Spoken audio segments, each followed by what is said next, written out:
बच्चों, आज के इस वीडियो में हम लोग वर्ग 8 के अध्याय 3 संश्लेषित रेशे और प्लास्टिक के संबंध में बात करेंगे। बच्चों, पोशाक जिन्हें हम पहनते हैं, कपड़े वो फाइबर से बनाए जाते हैं। रेशों से धागा बनता है और उनसे फिर कपड़ों का निर्माण होता है। तो ये प्राकृतिक एवं कृत्रिम दोनों ही स्रोतों से प्राप्त होते हैं। संश्लेषित रेशे क्या हैं? बच्चों, जो पेड़ पौधों से प्राप्त रेशा होता है वो तो प्राकृतिक रेशा होता है, और जो मानव निर्मित रेशा है वो संश्लेषित रेशा कहलाता है। एक संश्लेषित रेशा छोटी इकाइयों को जोड़कर बनाई गई एक श्रृंखला है। प्रत्येक छोटी इकाई वास्तव में एक रासायनिक पदार्थ है। इस प्रकार अनेक छोटी इकाइयां मिलकर एक बड़ी इकाई बनाते हैं। उन्हें हम बहुलक कहते हैं, अंग्रेजी में जिसे पॉलीमर कहा जाता है। पॉलीमर ग्रीक भाषा के दो शब्द पॉली और मर से मिलकर बना है। पॉली का अर्थ है मेनी, अनेक, तथा मर का अर्थ है भाग अथवा इकाई। अतः पॉलीमर या बहुलक बहुत सी इकाइयों को दोहराने से बनता है। तो इस तरह पॉलीमर का अर्थ क्या होता है बच्चों? चित्र को देखकर हम समझ सकते हैं कि जिस प्रकार एक एक मोती जोड़कर माला बनता है और पेपर क्लिप आपस में जोड़कर एक श्रृंखला बनाई गई है। बच्चों, अब हम संश्लेषित रेशों के प्रकार के संबंध में जानेंगे। रेशम कीट से प्राप्त किया जाता है और इसकी खोज चीन में हुई थी, जिसे लंबे समय तक कड़ी सुरक्षा में चीन ने रखा था। रेशम से जो प्राप्त रेशा होता है उससे बना कपड़ा बहुत ही महंगा होता है, जिसे प्रत्येक व्यक्ति का वो मन मोह लेता है। 19वीं शताब्दी के अंतिम छोर पे बच्चों, वैज्ञानिकों को रेशम के समान गुण वाले रेशे प्राप्त करने में सफलता प्राप्त हुई, और इस प्रकार का रेशा काष्ठ लुगदी के रासायनिक उपचार से प्राप्त किया गया, और इस रेशे को रेयान अथवा कृत्रिम रेशम इसे कहा गया। यद्यपि रेयान प्राकृतिक स्रोत काष्ठ लुगदी से प्राप्त किया जाता है, यह मानव निर्मित रेशा है। यह रेशम से सस्ता होता है, परंतु रेशम रेशों के समान बुना जा सकता है और इसे कई रंगों में रंगा जा सकता है। रेयान को कपास के साथ मिलाकर बिस्तर की चादरें बनाते हैं, अथवा ऊन के साथ मिलाकर कालीन या गलीचा बनाया जा सकता है। जैसा कि बच्चों आप चित्र में देख रहे हैं, ये कालीन, चादर, रेयॉन निर्मित वस्तुओं का ये चित्र में आप देख सकते हैं। संश्लेषित रेशे का दूसरा प्रकार है नायलॉन। नायलॉन एक अन्य मानव निर्मित रेशा है। 1931 में बिना किसी प्राकृतिक कच्चे माल या पौधे या जंतु से प्राप्त कुछ भी उसमें उपयोग नहीं किया गया। उसका निर्माण कोयले, जल और वायु से किया गया, और यह प्रथम पूर्ण रूप से संश्लेषित रेशा था। नायलॉन रेशा प्रबल, प्रत्यास्थ, हल्का था और चमकीला और धुलने में सुगम था। नायलॉन से निर्मित विभिन्न वस्तुएं, रस्सी, मोजा, ब्रश के जो ब्रिसल होते हैं, उनका निर्माण नायलॉन के द्वारा किया जाता है। नायलॉन के रेशे बच्चे इतने मजबूत होते हैं कि उनका निर्माण, उनसे पैराशूट और चट्टानों पर चढ़ने की रस्सियों का निर्माण नायलॉन रेशों के उपयोग से किया जाता है। नायलॉन रेशे बहुत ही मजबूत रेशे होते हैं। संश्लेषित रेशों का तीसरा प्रकार है पॉलिस्टर और एक्रिलिक। पॉलिस्टर एक अन्य संश्लेषित रेशा है। इस रेशे से बने कपड़े में आसानी से सिलवटें नहीं पड़ती। यह सपाट रहता है और सरलतापूर्वक धुल जाता है। अतः यह वस्त्र सामग्री हेतु पर्याप्त उपयोगी पदार्थ है। टेरिलीन एक लोकप्रिय पॉलिस्टर है। इससे बहुत मशीन रेशों में खींचा जा सकता है। पॉलिस्टर अर्थात पॉली प्लस एस्टर, वास्तव में ये रसायन जो एस्टर कहलाता है की इकाइयों की पुनरावृत्ति से बनता है। एस्टर वे रसायन है जो फलों को उनके गंध प्रदान करते हैं। निर्मित कपड़े पॉलीकॉट, पॉलीवुल, टेरिकॉट आदि नामों से बेचे जाते हैं। जैसा कि नाम सुझाते हैं, ये कपड़े दो प्रकार के रेशों से बने होते हैं। पॉलीकॉट पॉलिस्टर और कपास अर्थात कॉटन का मिश्रण है।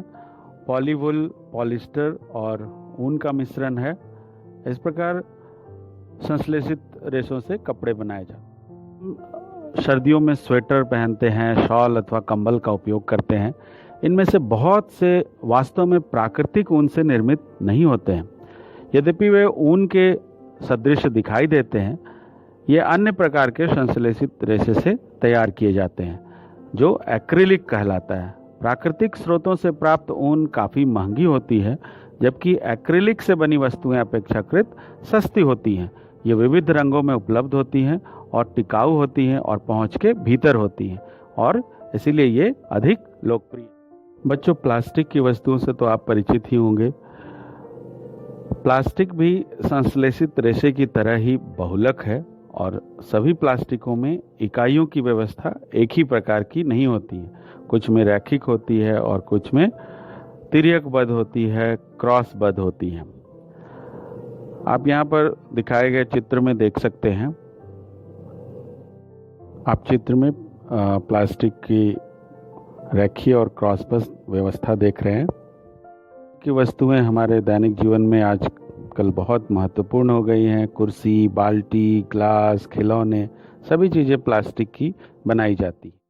पॉलीथीन अर्थात पॉली प्लस इथीन प्लास्टिक का एक उदाहरण है, जो सामान्य उपयोग में आने वाली पॉलीथीन थैलियां बनाने के काम आता है। प्लास्टिक जो गर्म करने पर आसानी से विकृत हो जाता है और सरलतापूर्वक मुड़ जाता है, थर्मोप्लास्टिक कहलाता है। पॉलीथीन और पीवीसी थर्मोप्लास्टिक के कुछ उदाहरण हैं। इनका उपयोग खिलौने, कंघियां और विभिन्न प्रकार के पात्रों के बड़े पैमाने पर निर्माण हेतु किया जाता है।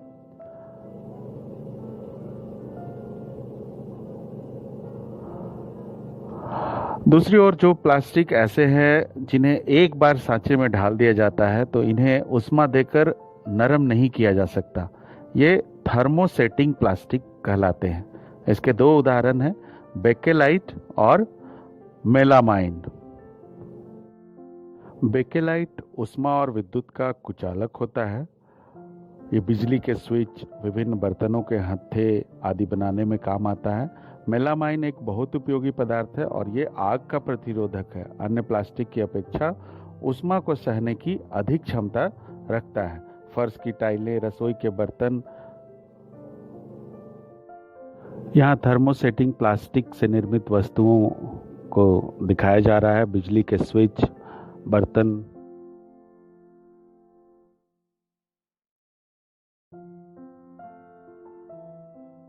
बच्चों, प्लास्टिक आजकल एक विकल्प पदार्थ के रूप में उभरा है। हर तरह के सामान प्लास्टिक के द्वारा बनाए जा रहे हैं, और प्लास्टिक का इतना अधिक उपयोग होने के पीछे इसके कई गुण हैं।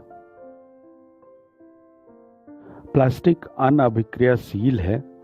आप जानते हैं, जैसे लोहे की धातुएं जब नमी और वायु में खोला छोड़ दिया जाता है तो उन पर जंग लग जाती है, परंतु प्लास्टिक जल और वायु से अभिक्रिया नहीं करते हैं और उनका संचारण आसानी से नहीं होता है। इसीलिए उनका उपयोग बहुत से रसायनों सहित विभिन्न प्रकार के पदार्थों के संचयन हेतु किया जाता है। बच्चों, आपके माता पिता, दादा दादी से बात करने पर आपको पता चलेगा कि पहले जैसी बाल्टियाँ, मग आजकल इस्तेमाल नहीं होते हैं, क्योंकि प्लास्टिक बहुत हल्का, प्रबल, चिरस्थायी और विभिन्न आकारों और साइजों में ढाला जा सकता है। प्लास्टिक सामान्यतः धातुओं की अपेक्षा सस्ते होते हैं। ये उद्योगों और घरेलू कार्यों में व्यापक रूप से उपयोग में लिए जाते हैं। विभिन्न प्रकार के प्लास्टिक पात्रों की सूची आप बनाइए जिनका आप दैनिक जीवन में उपयोग में लाते हैं। प्लास्टिक उष्मा और विद्युत का कुचालक भी है, इसीलिए बिजली के तार प्लास्टिक से ढके रहते हैं और खाना बनाने वाले पात्रों के हत्थे इसके बने होते हैं। बच्चों, आपको ये भी जानना चाहिए कि प्लास्टिक का स्वास्थ्य देखभाल उद्योग में भी व्यापक उपयोग होता है।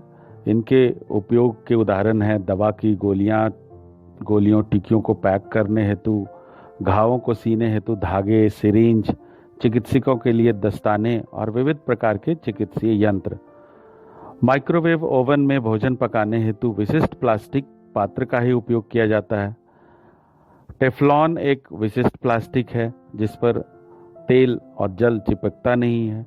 यह भोजन पकाने के लिए पात्रों पर न चिपकने वाले परत लगाने के काम आता है। तो इस प्रकार प्लास्टिक के बहुत सारे उपयोग हैं जिन्हें हमें जानना चाहिए।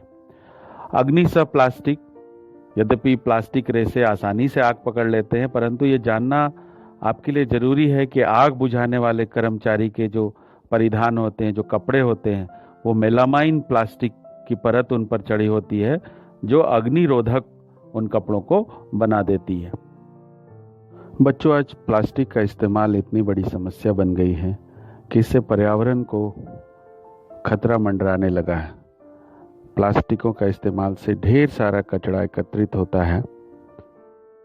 पदार्थ जो प्राकृतिक प्रक्रिया जैसे जीवाणु की क्रिया द्वारा अपघटित हो जाते हैं, जैव निम्नीकरणीय कहलाता है, और पदार्थ जो प्राकृतिक प्रक्रियाओं द्वारा सरलता से विघटित नहीं होता, जैव अनिम्नीकरणीय कहलाता है। बच्चों, यहाँ सारणी में अपशिष्ट के कुछ प्रकार दिए गए हैं, जैसे सब्जी और फलों के छिलके, बचा हुआ भोजन, कागज, सूती कपड़ा, लकड़ी, ऊनी वस्त्र आदि जैव निम्नीकरणीय हैं, क्योंकि कुछ समय के बाद ये अपशिष्ट हो जाते हैं। परंतु प्लास्टिक की थैलियाँ कई वर्षों तक अपशिष्ट नहीं होती, ये जैव अनिम्नीकरणीय पदार्थ के अंतर्गत ये आती हैं। तो प्लास्टिक बच्चों ये पर्यावरण हितैषी नहीं है, पर्यावरण प्रदूषण का ये कारण बनता है। और जब इस संश्लेषित पदार्थ को जलाया जाता है तो पूर्णतः जलने में लंबा समय लेता है। इस प्रक्रम में भारी मात्रा में विषैली धूम उत्सर्जित होती है। तो प्लास्टिक के उपयोग से हमें बचना चाहिए। कपास या जूट के बने थैलों का प्रयोग करना चाहिए और जैव निम्नीकरणीय और जैव अनिम्नीकरणीय अपशिष्ट को अलग अलग इकट्ठा करना चाहिए और उनका निस्तारण भी अलग अलग करना चाहिए। अपशिष्ट जो प्लास्टिक अपशिष्ट है उनको पुनः चक्रित करना बेहतर होता है। अधिकांश थर्मोप्लास्टिक पुनः चक्रित किए जा सकते हैं और जिन वस्तुओं का पुनः चक्रण किया जा सकता है आप उनकी सूची बनाइए। एक उत्तरदायी नागरिक के रूप में आप 4R के सिद्धांत का प्रयोग कीजिए। उपयोग कम करिए, रिड्यूस, उपयोग करिए, रीयूज और पुनः चक्रित कीजिए, रिसाइकिल और पुनः प्राप्त कीजिए, रिकवर।